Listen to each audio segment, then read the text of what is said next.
பொங்கல் சிறப்பு பரிசு தொகுப்பில் ஒரு செங்கரும்பை கொள்முதல் செய்ய அரசு ஒதுக்கிய 38 ரூபாயில் விவசாயிகளுக்கு செங்கரும்பு ஒன்றுக்கு குறைந்தது 20 ரூபாயாவது வழங்க வேண்டும்.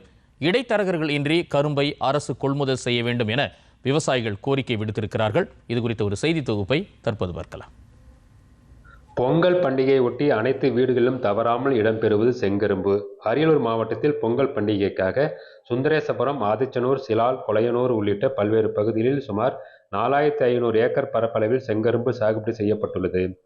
சாகுபடி செய்யப்பட்டுள்ள செங்கரும்பு பொங்கல் பண்டிகைக்கு அறுவடைக்கு தயாராகும் வகையில் செங்கரும்பில் தோகைகளை உரிக்கும் பணியில் விவசாயிகள் ஈடுபட்டுள்ளனர். தமிழ்நாடு அரசின் மூலம் நடப்பாண்டில் ரேஷன் அட்டைதாரர்களுக்கு பொங்கல் பரிசு தொகுப்புடன் முழு செங்கரும்பும் வழங்கப்படும் என அறிவித்துள்ளது. இதற்காக விவசாயிகளிடமிருந்து வெட்டுக்கூலி, போக்குவரத்து செலவு, விவசாயிகளுக்கு வழங்க வேண்டிய தொகை ஆகியவற்றை உள்ளடக்கி ஒரு செங்கரும்பிற்கு 38 ரூபாய் என தமிழ்நாடு அரசு விலை நிர்ணயித்துள்ளது. இது விவசாயிகளுக்கு மகிழ்ச்சியை ஏற்படுத்தியுள்ளது.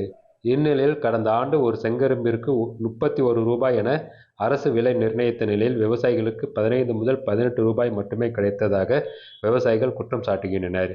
இந்நிலையில் கடந்த ஆண்டை விட இவ்வாண்டு சாகுபடிக்கான செலவு அதிகரிப்பு, உரம், பூச்சி மருந்து விலை உயர்வு, கூலி ஆட்களின் கூலி உயர்வு உள்ளிட்ட பல்வேறு காரணங்களால் ஏக்கர் ஒன்றிற்கு சுமார் 60,000 வரை செலவு செய்யப்பட்டுள்ளதாகவும், அதனால் கரும்பு ஒன்றிற்கு 20 ரூபாய் கொடுத்தால் விவசாயிகளுக்கு கட்டுப்படியான விலையாக இருக்கும். மேலும் செங்கரும்புகளை இடைத்தரகர்கள் தலையீடு இன்றி கரும்பை கொள்முதல் செய்ய வேண்டும் எனவும் விவசாயிகள் தமிழக அரசுக்கு கோரிக்கை விடுத்துள்ளனர். இது குறித்து கரும்பு விவசாயி செல்லம் கூறும்போது, கரும்பு ஒரு ஏக்கர் விவசாயம் பண்ணுறோம்.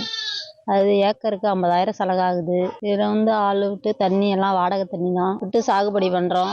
10 மாதம் இதில் கஷ்டப்பட்டு சோளம் கழித்து எல்லாம் அறுவடை பண்ணிகிட்டு இருக்கோம். போன வருஷம் கொடுத்தது 31 ரூபா அங்கே விலை அறிவிச்சாங்க.